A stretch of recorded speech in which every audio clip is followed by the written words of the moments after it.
What's up? It's ADR back with ADR's Premier League review. What a weekend it was.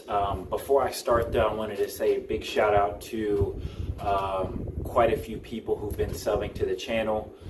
We're trying to work up some collabs for you guys so we can get some more content. I'm going to set up a room in the house here, get some things in order, get a microphone in front of me, hopefully a green screen, some other additional things. We want to try and make this channel as good as we can, as fast as possible. So one, we help the algorithm. Two, we can get some cool edits and cool things like that on there. And then we really just want to try and have some fun on here, get some good guests, have some good collabs, and then have some good footy talk. You know what I mean? So let's try and get after it. But I did want to say I appreciate everybody who's been subbing, liking the video, liking the shorts. I'm trying to show you guys some of the practice that I do, just with some fun, some tricks, some flair, things like that, and some trick shots and different things like that. I'll continue doing that. But I do appreciate everybody that has been looking, liking, subscribing, and sharing the videos. I don't know how many people have shared it, but you know, hey, look, if you're thinking about sharing it, I appreciate you. So I want to get into this weekend. I did not do a preview for this weekend. I was out traveling, doing quite a few things with the family. But hopefully whenever I get more portable of a setup, I can kind of set up no matter where I am.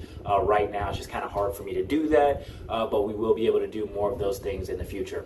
But let's go ahead and start it off. Like I said before, I'm an Arsenal fan, so we are going to start with Arsenal 2-0 against Aston Villa. There was a lot of talk between Arteta versus Emery before this. Shout out to AFTV. Shout out to Yardman and Robbie. You guys had that debate on there. A lot of people were going back and forth. I think it's pretty easy and safe to say that Unai Emery is a better manager, right? But I think Robbie's ultimate point was who's better for Arsenal. And we've seen in Unai Emery's career in bigger teams, it's hard for him to deal with the pressure and things like that. Even at Arsenal, you know, he had a stint where he was just not playing well, would get a lead up in the game, and then he would make a bad tactical decision, tell us to drop off, the substitutions, things like that. And yes, Arteta did do that as well. I just think he got more grace and understanding from the board because you could see his methodology a little bit clearer. I think sometimes Unai Emery was a little bit up and down. I think that he's been doing a great job at Aston Villa, though. No hard feelings or anything like that towards Unai Emery. And I think if you look at his CV, it's fantastic. I do think that Arteta is better for Arsenal at this moment, though. But that's a story for another day. I think that, you know, Arteta has to win something this year. Let's be completely honest. I'm going to be honest with you. You can't just go 5 years, spend 800 million, and just come second. Like, second isn't a trophy. I'm one of those dudes who's trying to win. So you got to win something. But 2-0. Good game. I mean, absolutely fantastic game. First half was a little bit, you know, more tactically. They're trying to impose themselves. But then also, I think in the second half, it really picked up. I think that we were able to exploit some weaknesses. Shout out to Raya. Did an absolutely fantastic job doing saves.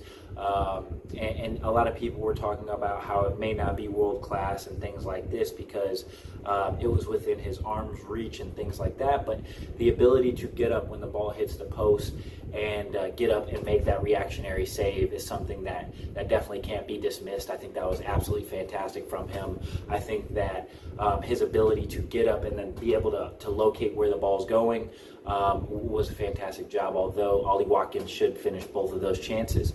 Arsenal last season did better than Aston Villa and ended up not beating them once in the season. So the fact that we were more clinical this season, shout out to Trossard, Bossard. That man is clutch genes running through the veins. That celebration was icy. And shout out to Thomas Partey, catching Martinez a little bit off there. He had a weak wrist when he was trying to parry it away, parried it still to the back of the net. But Thomas Partey is very good at that one time coming from the left-hand side, hitting it first time with a bit of curl. And, you know, he does put a good bit of power behind that. But, you know, I think it's savable. But, hey, look, that's football. That's how it rolls, right? So, you know, great 2-0 win for Arsenal. I'm going to move on to the next game of Manchester City versus Ipswich. Manchester City as normal, Haaland getting 3 goals. Ipswich, you know, I think this may be controversial, but I do think that the pen that Manchester City got, I think I think that's a bit harsh to give as a pen, if I'm being honest with you. You know, maybe I'm thinking of the olden days where that wouldn't. You're running directly down the line. Yes, the defender reaches in, but the way he falls, where he splits his legs apart and makes a meal of it. Yes, I know you're told to do that. Yes, there's dark arts. Yes, I understand all of that. I think that him running directly down the line, not having anywhere to go, where to go. I think the defender, one, should have been smarter there. Don't get me wrong. Yes, you don't need to do the tackle. You just need to track him, right, and make sure that you're guiding him out of bounds. But I also think that the person made a meal of it, right? The City player made a meal of it, and you know what's going to happen with Holland at the spot. He buries it, and you know that made it 1-1. I think Ipswich did a great job of getting ahead, but once you know Manchester City get that 1-1 back, you know how the game's going to go, right? So, but you know, City as usual, they're top of the league right now in goal difference. So shout out to them; they did a great job, and you got to be darn near perfect to beat them, right? So good from City there. Manchester United versus Brighton.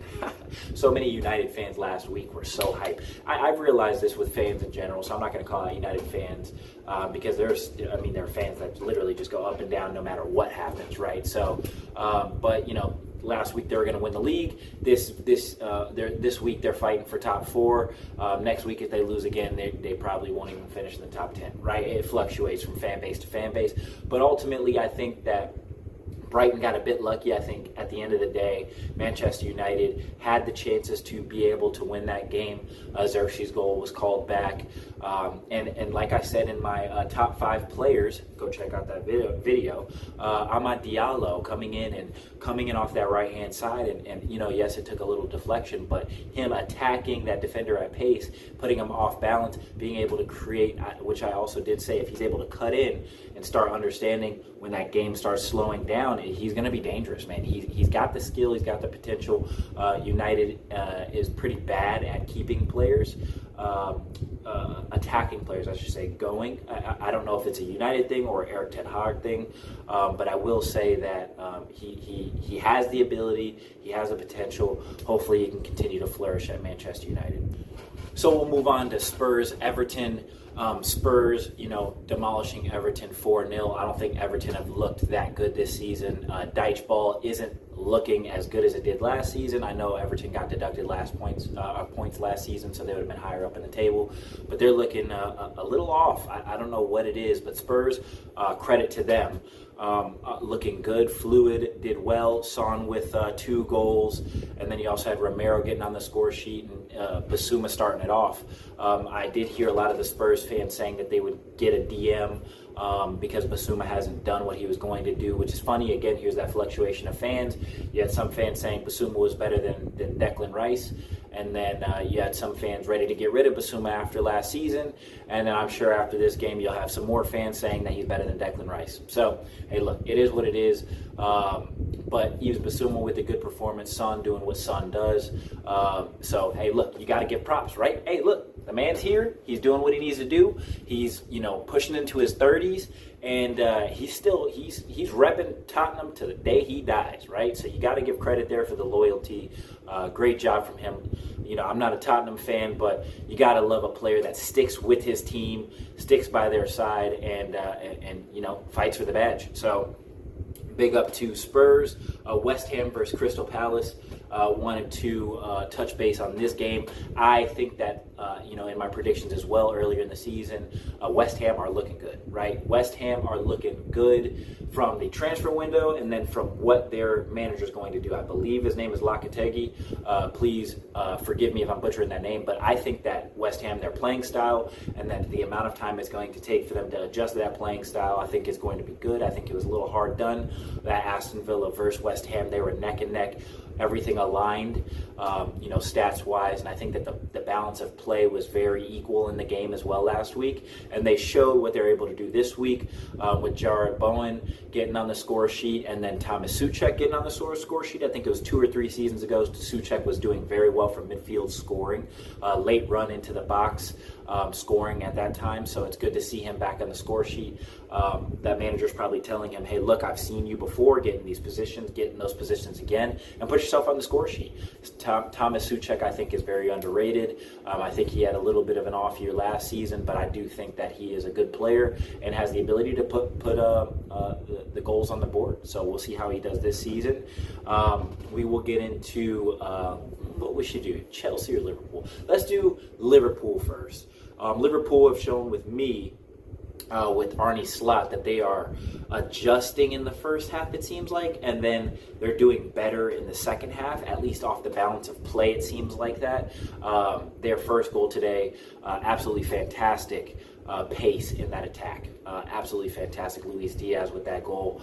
I think that you see right there what Liverpool can do, but they didn't create enough chances in the first half like that. And then you have Mo Salah doing what Mo Salah does. I mean, this guy is definitely a Prem legend. Absolutely fantastic player he is. It's insane what he does. And if you guys have seen, I mean, when he takes off his shirt and just flexes, this dude's body of work, you can tell he puts in the work. He looks as hungry this year as he has the last 7-8 seasons. I mean, the man is consistent. He's strong and he's dedicated to his craft. You gotta respect it, man. There's not too many people that are like that at his age that are still putting in the work, trying to be the best, trying to win golden boots, trying to put his team in position to do what they need to do.